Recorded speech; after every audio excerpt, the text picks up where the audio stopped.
This is Pet Life Radio. Let's talk pets. The views conveyed by the guests on this program do not necessarily represent the views of the host or owners of the Doggy Diva Show and do not necessarily constitute endorsement of products. Medical information shared by the guests on this program are those of the guests and are for informational purposes only. They should not replace the medical advice of your veterinarian. Hi, this is Susan Marie from the Doggy Diva Show. In this episode, Colleen Gray shares helpful information for disaster preparation for pet parents during National Pet Preparedness Month. That's what's on our show, so let's get started. Come here, babies. It's time for a treat. The Doggy Diva Show. Here's national award-winning author and animal advocate, Susan Marie. Hi, welcome to the Doggy Diva Show, the show for animal lovers. I'm your host, Susan Marie, and as always, I'm joined by my canine co-hosts, the Doggy Divas themselves. Thank you for joining us today as we bring you the experts in the pet and animal world right to you. Contact us at thedoggydiva.com. That's the DOGGYDIVA.com. We love hearing from you, so go grab a cup of coffee and your pet's favorite treat, and we'll be back in just a moment. Take a bite out of your competition. Advertise your business with an ad in Pet Life Radio podcasts and radio shows. There is no other pet-related media that is as large and reaches more pet parents and pet lovers than Pet Life Radio. With over 7 million monthly listeners, Pet Life Radio podcasts are available on all major podcast platforms. And our live radio stream goes out to over 250 million subscribers on iHeartRadio, Odyssey, TuneIn, and other streaming apps. For more information on how you can advertise on the #1 pet podcast and radio network, visit PetLifeRadio.com/advertise today. Let's Talk Pets on PetLifeRadio.com.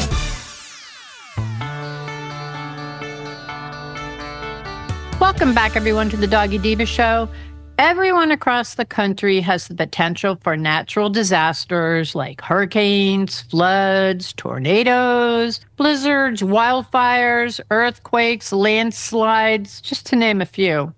No matter where we live, it's always a good idea to be prepared. And in case of any emergencies, National Pet Preparedness Month, which is in June of each year, is there to encourage pet parents to create emergency plans and disaster preparedness kits for their pets and for themselves and their families. It's important to remember that if it's unsafe for you to stay in your home during a disaster, it's unsafe for your pets to stay as well.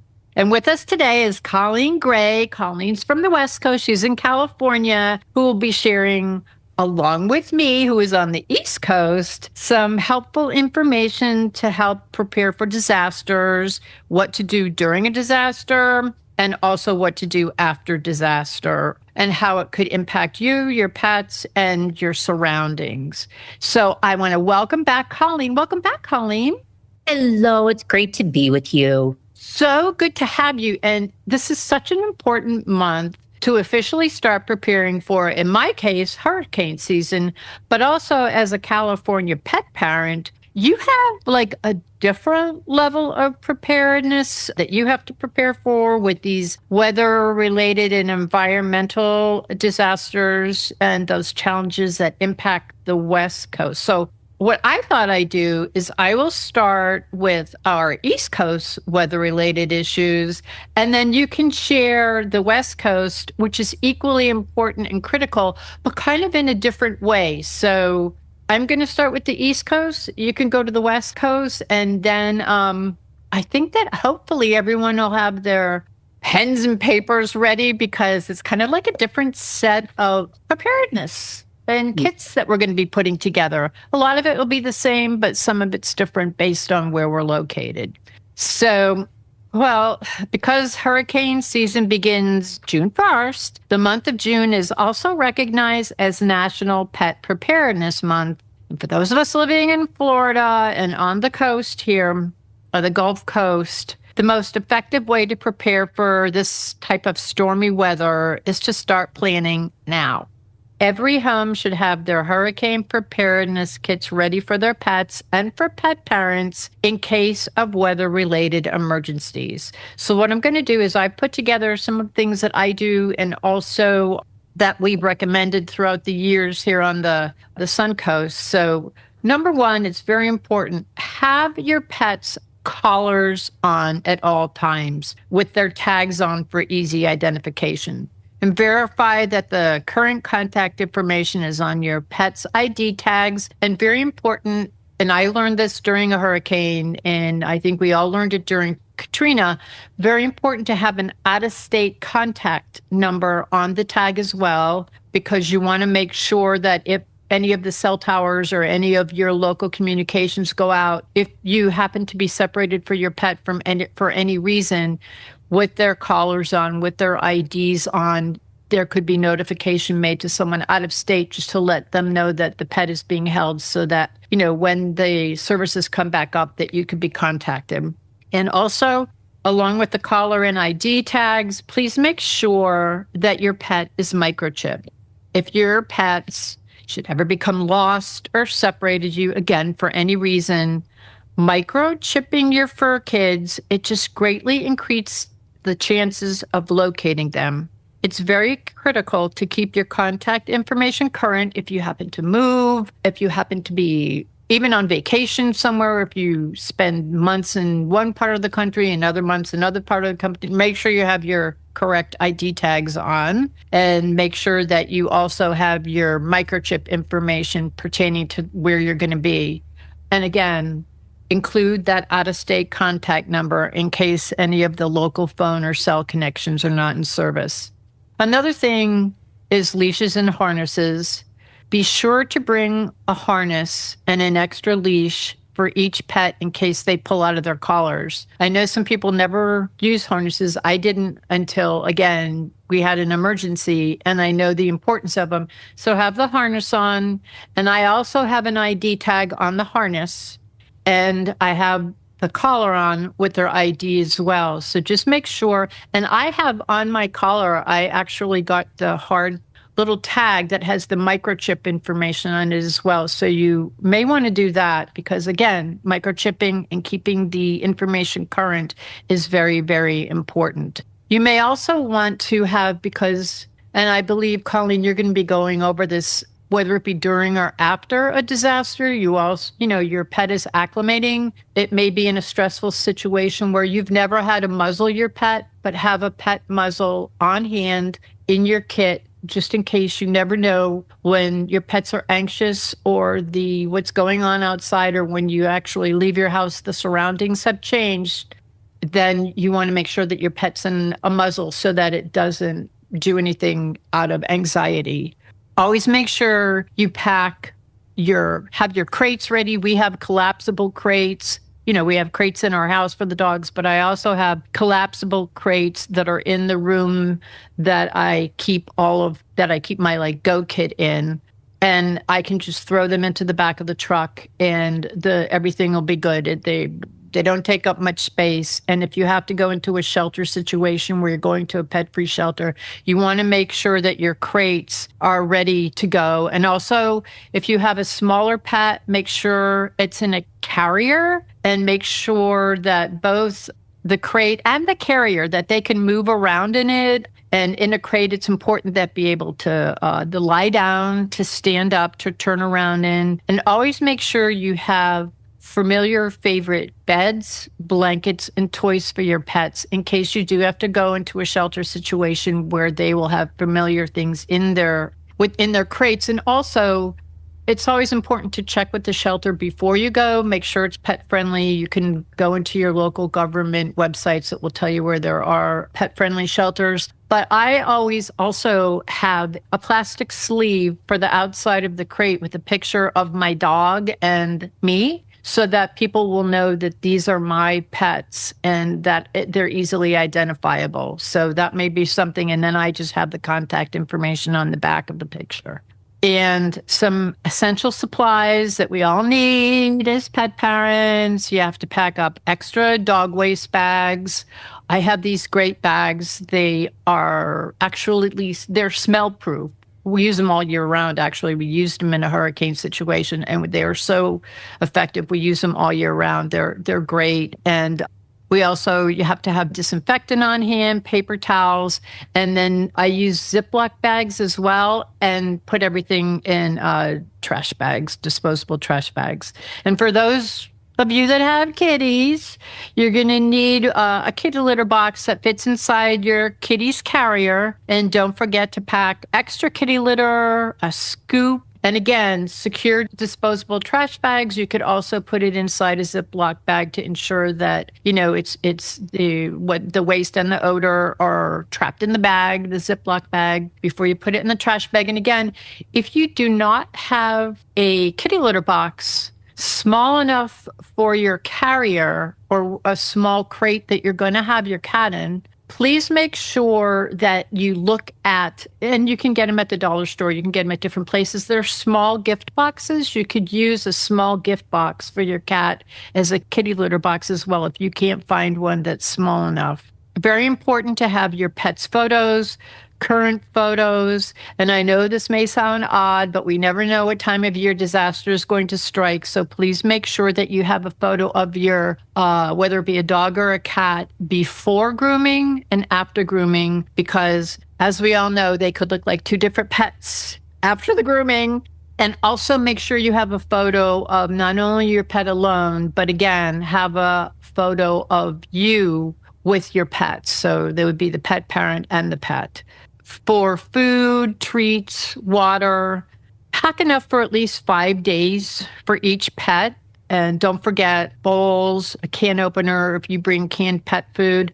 For myself, what I do is I have the collapsible bowls. They're very handy. I have one for each of them, one for water, one for food. And I have the canned food, the wet food that I give them also comes in a freeze-dried food. I have the freeze-dried bags packed right now, and my kit's all packed and ready to go. I have the freeze-dried food, and then I have treats in there as well. And water. I have packs of water. You could buy them. They're like good for 5 years. I also have bottled water for the house, but if we have to leave, you can't bring 30 bottles of water. So I have, and you can order them online too. It's just small water containers that pack up very, very handily and are good for if you're going to be put in a situation where either you have to go to a shelter or you are without water for a few days in your home. And medications, it's very important, especially I'm in hurricane season, so all of our vets are on high alert and know that we're going to be looking for things going into this season. So make sure you contact your veterinarian in advance to ensure that all of your pet's prescriptions are filled and up to date. And if your pet suffers from any weather-related anxiety issues, I have two that are severely affected by weather-related anxiety issues. Discuss medications with your vet or discuss with them alternate calming treatments. I have, for all of mine, I have a Thunder shirt, and I also have Rescue Remedy, and I have calming chews that I actually get from my vet. So these are things you want to have on hand, and also make sure that you place all of the medications in a waterproof container. We have them in waterproof packages that we actually ordered online, and we put them inside of the container that we have, our little Go container. And the medical records, obtain your pet's vaccine and all of their medical records by contacting your veterinarian. Many of us can go online. There's online access to our pet's records because if you must evacuate and you're going to a pet-friendly shelter, your pet's medical records are mandatory. So please make sure that your pet's photos and medical paperwork are kept in a waterproof document protector. And you'll find that that's very helpful. And also, as you put it in your kit, you're going to find that these things are easier to access if you have them located that way. I've talked about the shelters, the pet-friendly shelters. If you're in an evacuation area, and where I am, it's where your code is for your evacuation area. If you're in an evacuation area, you're probably going to be planning ahead, and you can also go to, there's pet-friendly hotels that are off further inland from the evacuation areas. And please include your pets in your evacuation plans. Never, ever leave your pet at home. Always ensure that the shelter or hotel you're taking them to is pet friendly well before you arrive. If the day of is going to be too late, please make sure you have all of this information. You're probably going to want to keep a lot of it in your phone so that it's ready the minute you hear the warning that you're ready to go, or that you have made arrangements ahead of time so that you could. And it may be that you have friends that live out of the evacuation zone or family. Just make sure that the plans are made well in advance and that they know that you'll be coming with your pets, and have all of the things ready that we just discussed to make sure it's already packed away so that you're ready to go when you have to. And again, I'm going to say, do not leave your pets behind. If you absolutely cannot take your pets with you and need to evacuate, make your pets' boarding arrangements well in advance with your veterinarian and or a boarding facility. And a lot of veterinarians have boarding facilities. I have my vet has a large boarding facility with the hospital.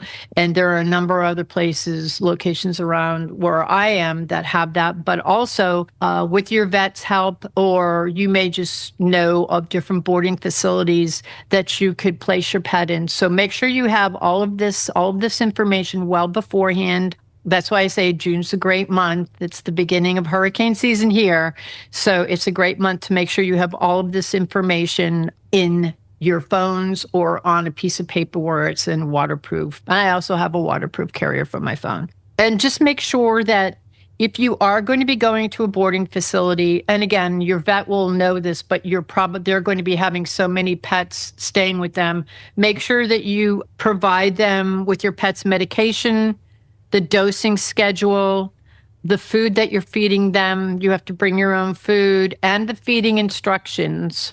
And be sure to discuss any anxiety issues that your pets may have well beforehand with where you're going to be taking them. It's very important to be prepared. Being prepared is the number one key to survival for both you and your fur kids during these extreme weather events.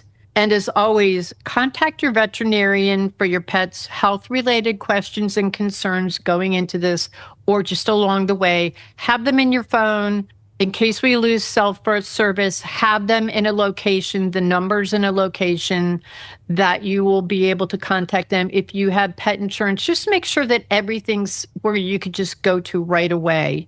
And for more information on pet disaster preparedness, please visit the American Society of Prevention of Cruelty to Animals online. That's at www.aspca.org.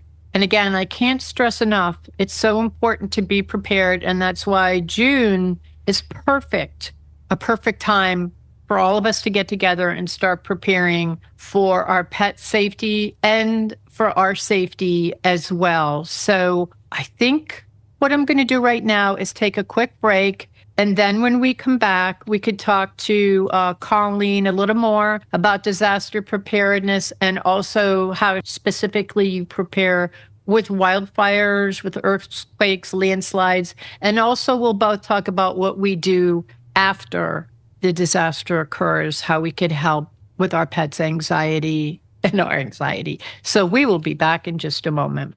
The Doggy Diva Diaries is proud to announce the Paw It Forward initiative in loving memory of Miss Olive. Each month, a portion of the proceeds from Miss Olive's trilogy of award-winning books will be donated to a selected animal welfare organization. The designated charity will be revealed at the end of each Doggy Diva Show episode. Miss Olive's legacy of kindness and love lives on in her books, which are about a lonely little rescue dog who spreads the message that it's not what you look like on the outside that matters. It's the love in your heart that counts. Her books are available on Amazon, Barnes & Noble, and other online booksellers. Help Miss Olive paw it forward and visit us at thedoggydiva.com for more information. Molly, here's your dinner.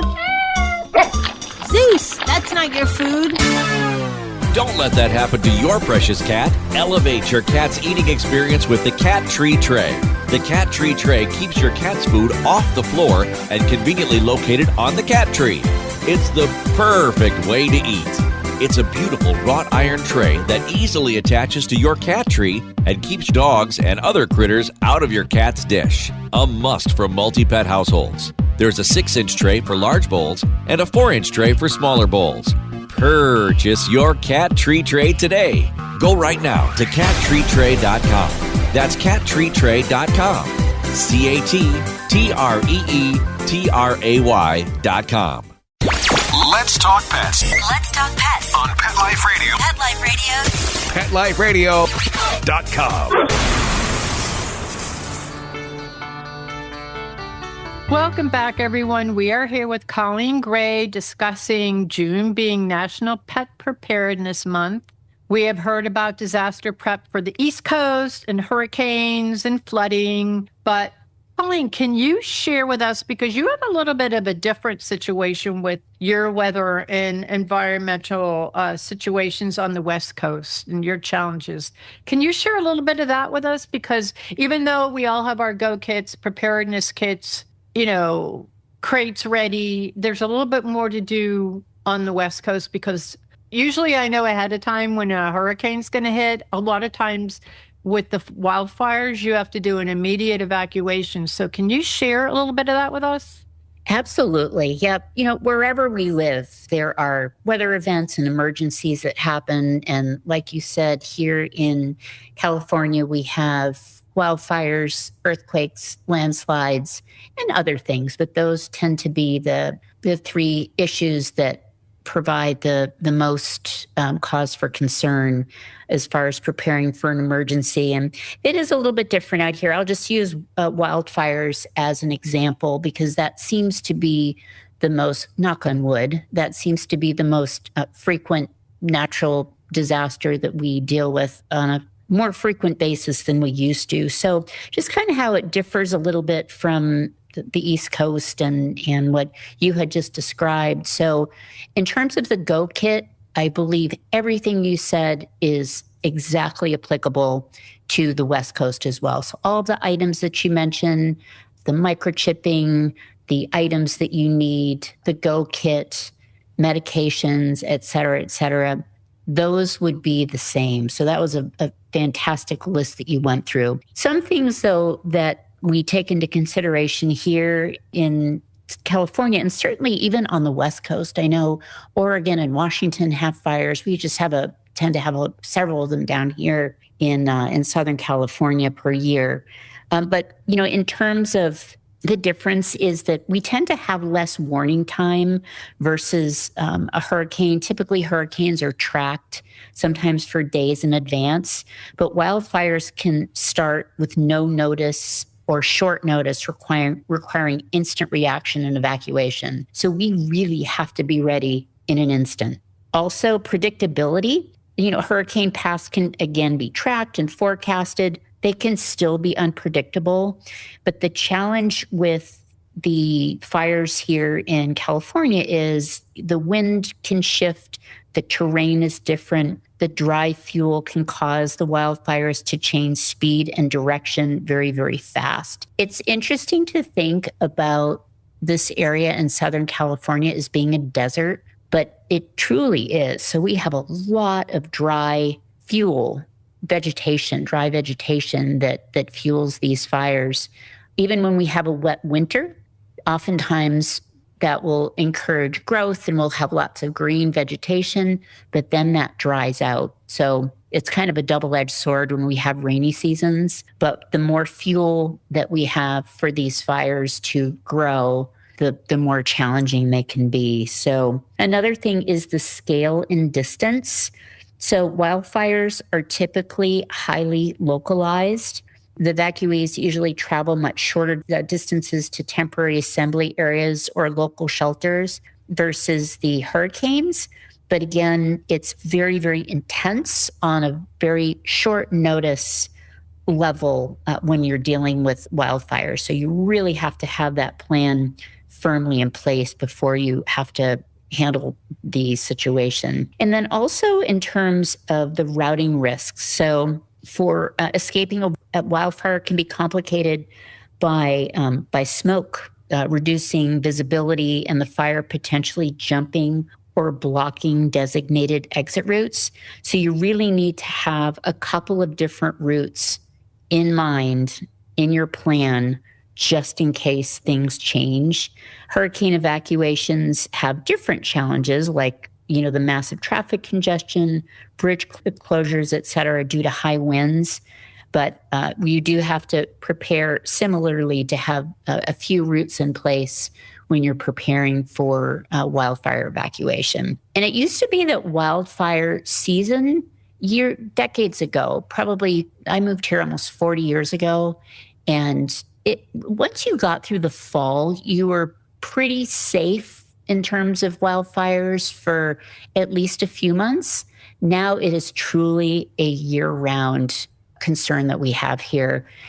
There's a wonderful app called Watch Duty that I have on my phone, and we get notifications. You can set the state and county in which you'd like to get the notifications. So I'm in San Diego, and I got a notification today. I'm looking at my notifications for Watch Duty that there is a 500-acre fire in East San Diego County. So it's quite a ways from here, but it is 500 acres and remains 10% contained. So that's kind of the scale of some of these fires. And this started not that long ago. So they can get really big, really fast. So you really do have to be prepared.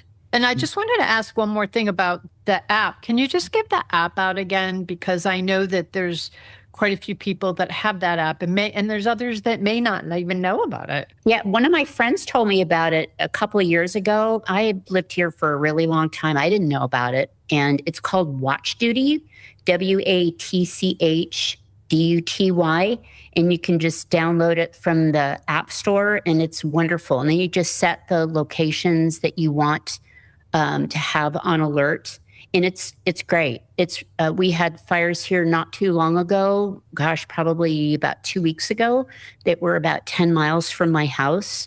And it was a windy day. So even though it was, about 10 miles away, we were thinking about it and starting to potentially get ready to evacuate. So fortunately, the wonderful, wonderful firefighters we have CAL FIRE here, and then of course our county and city fire departments, they are absolutely fantastic. So we're really, really lucky for such wonderful people helping us out, and they do a really great job getting them knocked down. But sometimes they're really tough. So, but anyway, if you are in an area with wildfires, I definitely recommend downloading the Watch Duty app.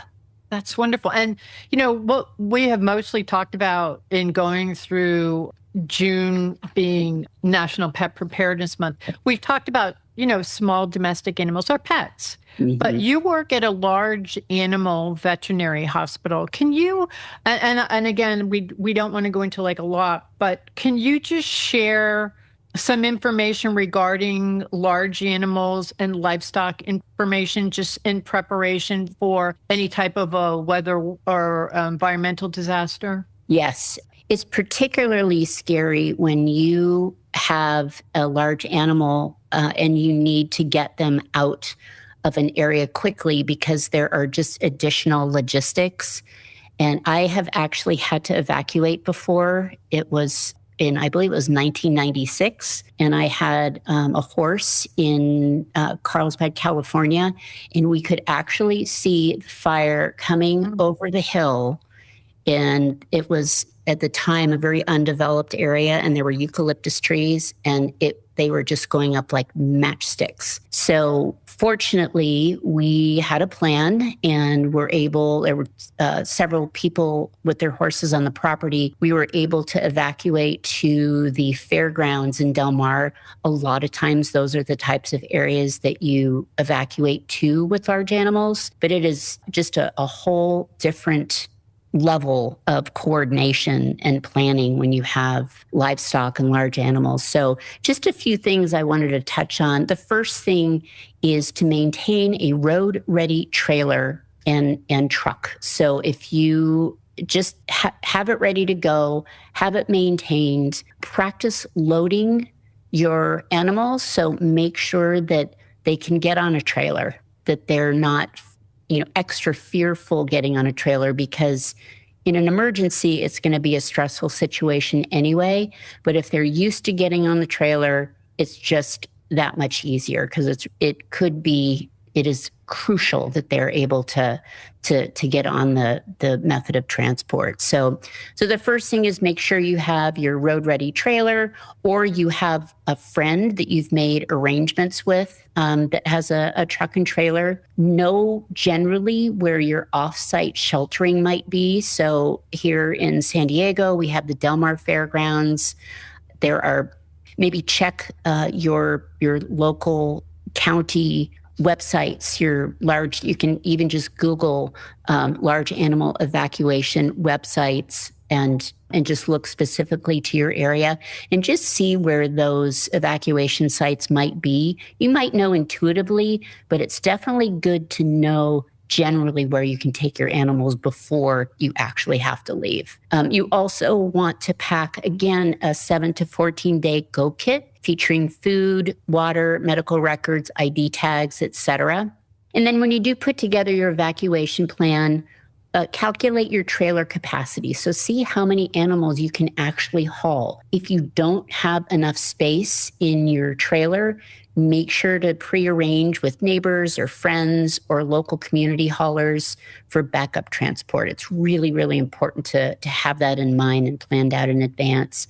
As I had said, make sure you practice loading, regularly inspect your equipment, make sure your trailers and your trucks are in good working order, their brakes work, their running lights work, your hitch is fully functional, super important. And then also, kind of like just evacuating from your home, you want to pre-plan your routes. So identify at least a couple of different evacuation routes in case the primary roads are blocked, because you just never know. The Go Kit for large animals, as I had mentioned, is a little bit different, but generally similar. Your water, you want to have 6 to 10 gallons per horse per day, plus buckets. Make sure you have buckets.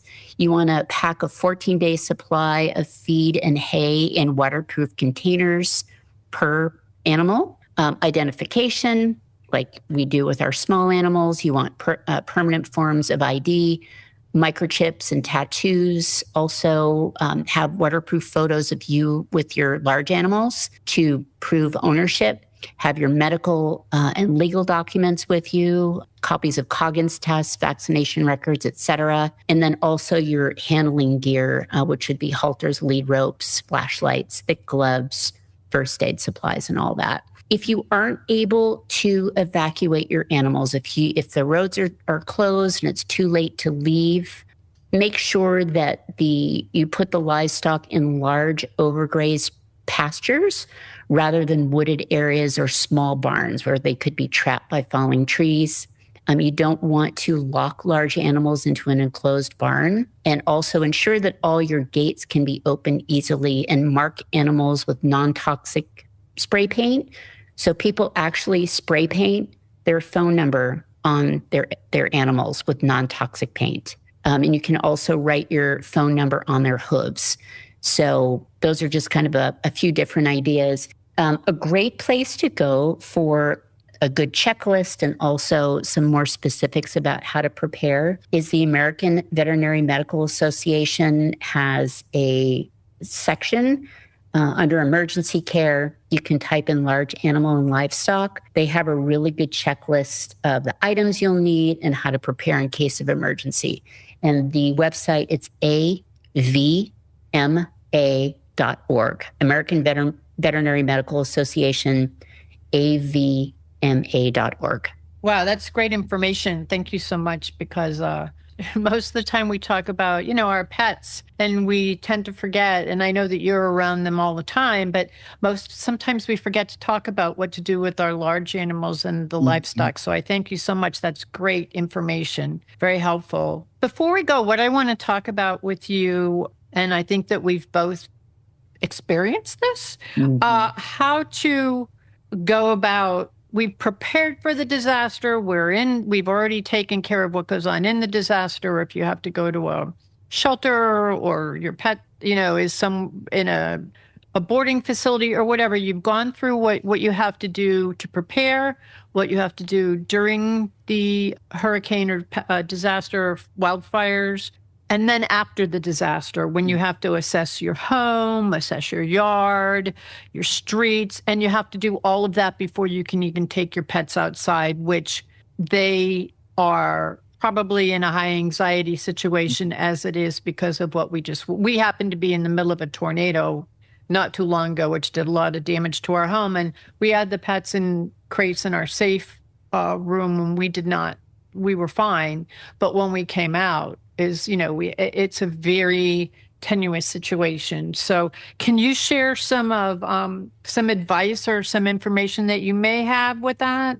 Sure, absolutely. So like you said, you and your animals have just gone through a real high anxiety situation, and their behavior may change some after a disaster. They don't understand. They don't really know what happened. So kind of be aware of their well-being and protect them from hazards to ensure the safety of them, of other people, and other animals. So watch them closely. Keep them under your direct control since fences and gates may have been damaged. So just keep them close and keep an eye on them. Also, pets may become disoriented, particularly if the disaster has affected scent markers that normally allow them to find their way home. So I think that would be, in most disasters, that would be applicable. Also be aware of hazards at nose and paw level, particularly debris, spilled chemicals, fertilizers, and other substances that might not seem to be dangerous to humans, but you have to kind of think of those hazards, down at their level, at their nose and paw level. And then also, consult your veterinarian if any behavior problems persist. So if they just, if they're anxious for a little bit longer than, that you feel that is normal, you just set up an appointment with your vet, have them checked out, and then, they may be able to make some recommendations on how to help them, settle down and feel better and get back into normal life. Also, it would be for, I guess, in preparation and during, and especially after, have a first aid kit on hand. You could go to the Red Cross or the ASPCA. They have different DIYs if you want to put a kit together, but you could also buy one online. You want to make sure that you have enough in there to take care of, if there is an injury or some sort of something that you want to take care of right away.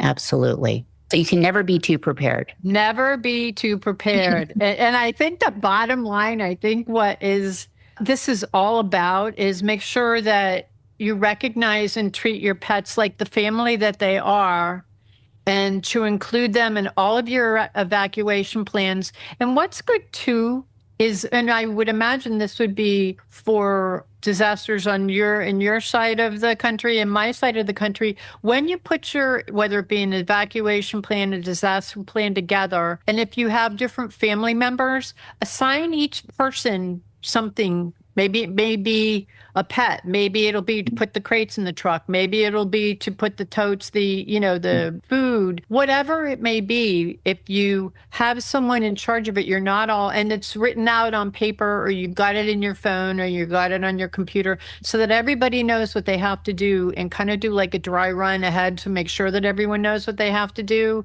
so that everyone's not like bumping into each other. It's like more of a well-coordinated plan. And again, we learned this, it was like, oh, I got my kit ready to get to, no, you have to plan. And that's why this month is so important. And you brought so much information to this, Colleen, that, we normally do hurricane preparedness, but to do the wildfires and earthquakes and the large animals, thank you for bringing that knowledge to us. That it's very valuable. And whereas, we're heard all over the place, I'm sure that people will find that valuable in preparing for their whatever disasters they have in their area.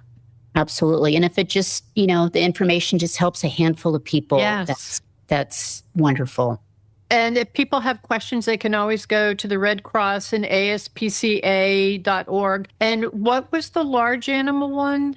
It's the American Veterinary Medical Association. It's the ma.org. And also, if, as I had mentioned, to check in your local area for the potential evacuation sites, this could be for large animal and small animal. Here in San Diego County, we have the San Diego County Department of Animal Services. So I'm sure in every person's county, they have an Animal Services website. So check that out. It would be a good time to check it out, today or when you're putting your plan together, just so you are kind of familiar with the places that, do accept animals, and you kind of can have that in place.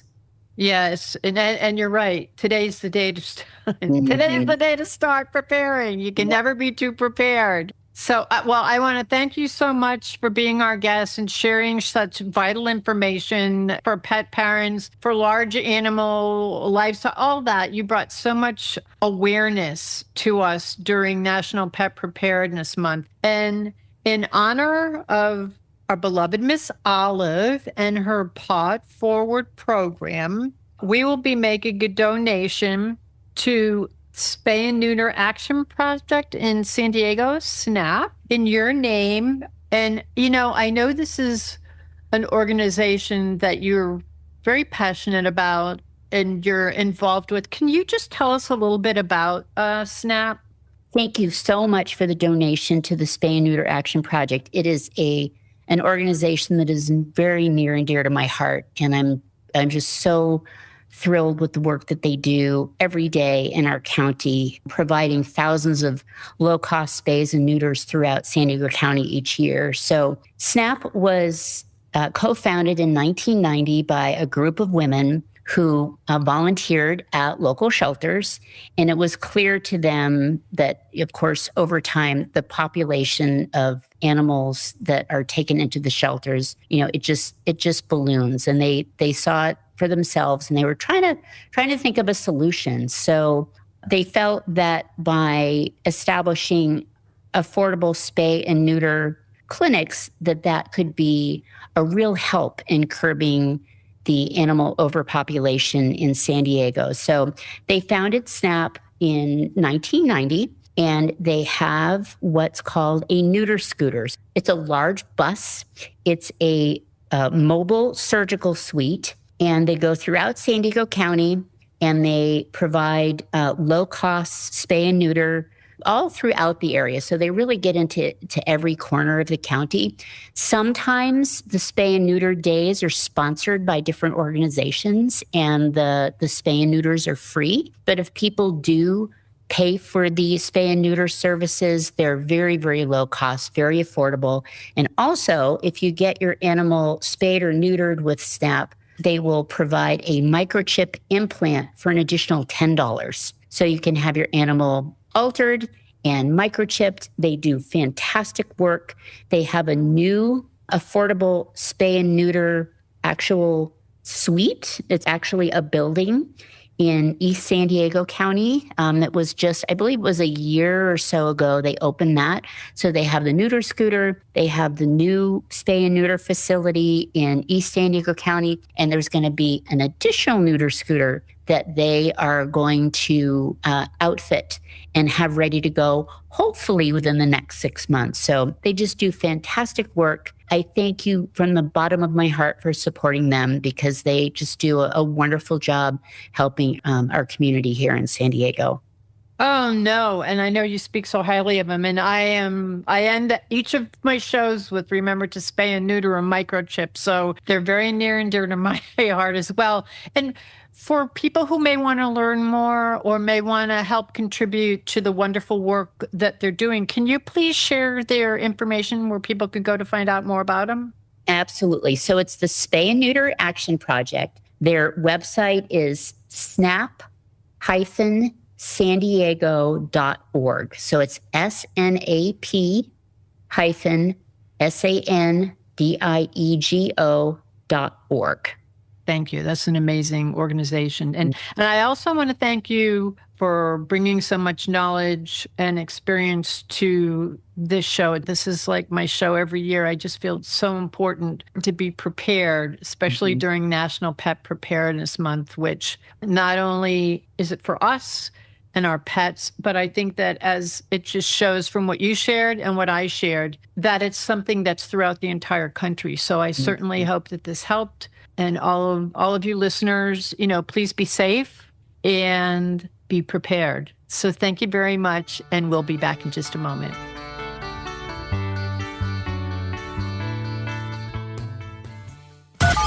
Talk to the paw. Hi, this is Amy Short. Hi, I'm Jane Lynch. This is Mandy Moore. Hi there, I'm Kate Walsh. This is Catherine Heigl. There's only one station that gives you the scoop on wagging tongues and tails. And who's walking who in Renton and Tinseltown. Pet Life Radio, the tail wagger. We would like to thank our guests this week. And also, as our Doggy Divas always say, please love your pets because they love you unconditionally. And please remember to adopt, foster, spay, neuter, and microchip. And as always, please have a great Diva week, everyone. Thank you for joining us for this episode of the Doggy Diva Show. To find out more about Susan Marie and the Doggy Divas, visit them at their website, thedoggydiva.com, and on Facebook at The Doggy Diva Show. Tell your fellow pet parents about it. We look forward to having you join us again for the next episode. See you soon. Let's Talk Pets, every week on demand, only on PetLifeRadio.com.